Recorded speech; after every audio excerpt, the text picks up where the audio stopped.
Assalamualaikum warahmatullahi taala wabarakatuh. Kawan-kawanku yang dimuliakan, baik di video kali ini saya akan memberitahu 3 poin kewajiban seorang ibu dan ayah terhadap anaknya. Yang mana saya kutip di dalam kitab Kasyifatun Najah, karyanya Syekh Al-Alim Al-Fadil Abi Abdul Mu'ti Muhammad Nawawi Al-Bantani, Syekh Nawawi Banten rahimahullahu taala. Bismillahirrahmanirrahim. Yajibu ala sabili fardil kifayati adzukura wal inasa ayyamurhuma bisolati.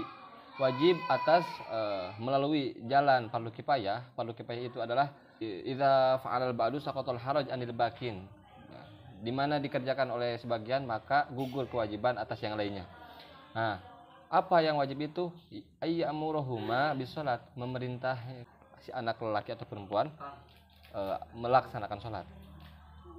Wama tatawaqafu alaihi kawuduin, dan sesuatu yang bisa menghentikan sholat seperti wudhu dan sebagainya. Kapan hal demikian itu diwajibkan? Yaitu ba'da istikmaliha, setelah sempurna umurnya sab'a sinina, 7 tahun, setelah sempurna umur si anak 7 tahun gitu. Idza mayyaja, dan tatkala si anak tamyiz, yaitu istilah Sundanya cedok, ataupun ta'rif tamyiz itu adalah ayasira bihaitsu ya'kulani wahdahuma wa yashribani wahdahuma wa yastanjiyani. Si anak dengan bisa makan sendiri, minum sendiri, atau cebok sendiri. Nah, itu definisi tamyiz ya. Fala yajibul amru idza mayyaza qabla sab'i. Tidaklah wajib hukumnya memerintah ketika si anak tersebut belum tamyiz, meskipun dia sudah berumur 7 tahun gitu. Bal yusannu, balik tak disunnahkan. Jadi kesimpulannya gini, wajib hukumnya terhadap ibu ataupun ayah memerintah anaknya sholat ketika dia berumur 7 tahun dan tamyiz, yaitu bisa makan sendiri, minum sendiri, cebok sendiri. Atau jika si anak belum bisa cebok sendiri, belum bisa minum sendiri, belum bisa makan sendiri, maka kewajiban tersebut belum wajib, tapi sunnah hukumnya. Begitupun sebaliknya, jika si anak udah tamyiz tapi belum berusia 7 tahun, maka itu hukumnya belum wajib, tapi sunnah gitu. Wa ya'muruhuma aidan bi syara'id dini adh-dhahirati, dan memerintah si anak agar melaksanakan syariat agama yang nampak, seperti nahu saumi, seperti puasa. Idza ataqa, tatkala si anak sudah mampu. Wala budda ma'asiqatil amri minat tahdid, dan sangat diperlukan sigat atau ucapan perintah yang seperti ancaman. Kayyakula lahumma salliya wa illa darabtukuma, seperti kita berkata terhadap anak tersebut, salatlah, jika tidak ayah pukul nih. Nah, kayak gitu. Itu dianjurkan. Poin keduanya adalah wa ayyu allimaha anna nabiyya sallallahu alaihi wasallam mulida bi Makkah wa arsala fiha ila akhirih.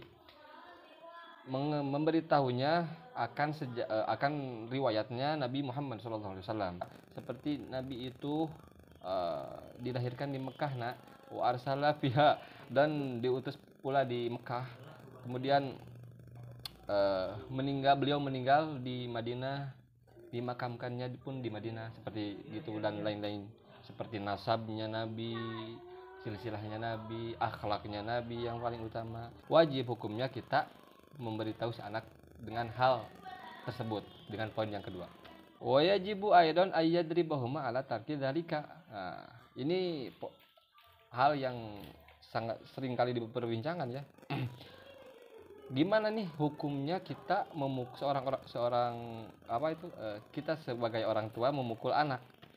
Wajib hukumnya memukul sang anak dikala si anak meninggalkan hal-hal yang tersebut, meninggalkan sholat, meninggalkan syariat agama itu dan yang lainnya. Dorban ghairu mubarrihin, dengan memukul yang tidak melukainya, dengan memukul yang tidak membuat luka gitu.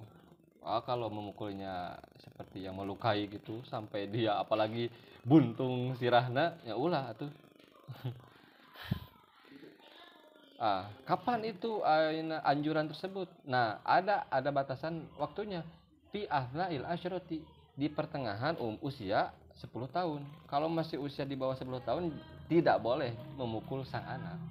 Jadi diperbolehkan memukul sang anak itu ketika si anak sudah berusia 10 tahun gitu. Ba'da kamali tis'i, setelah sempurna umur 9 tahun. Ya menginjak usia 10 tahun gitu. Ihtimalil bulughi fihi, karena kemungkinannya balik di usia tersebut gitu. Karena kemungkinan si anak itu balik di usia tersebut. Alasannya gitu. Walil muallimi ayadon al amru la darbu. Yang keduanya, bagaimana nih kalau seorang guru memukul anak? Yang sering terjadi di kita semua itu banyak, malahan sering viral itu video-video guru memukul anaknya gitu, memukul seorang murid. Nah, hukumnya gimana tuh seorang guru memukul anak? Oh, itu tidak boleh. Seorang guru itu tidak boleh memukul murid, bukan anak sih salah ya, memukul murid.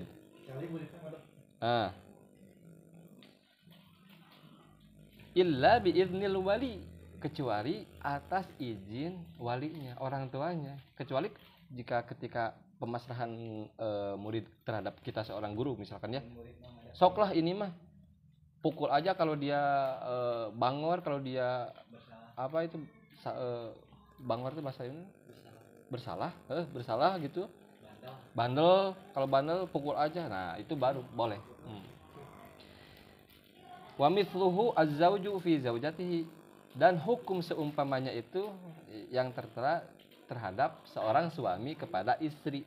Sama, tidak boleh seorang suami memukul istri illa bi idznil wali, kecuali dengan atas izin walinya. Siapa wali istri kita? Ya bapaknya atau saudara kandung laki-lakinya dan yang lainnya itu.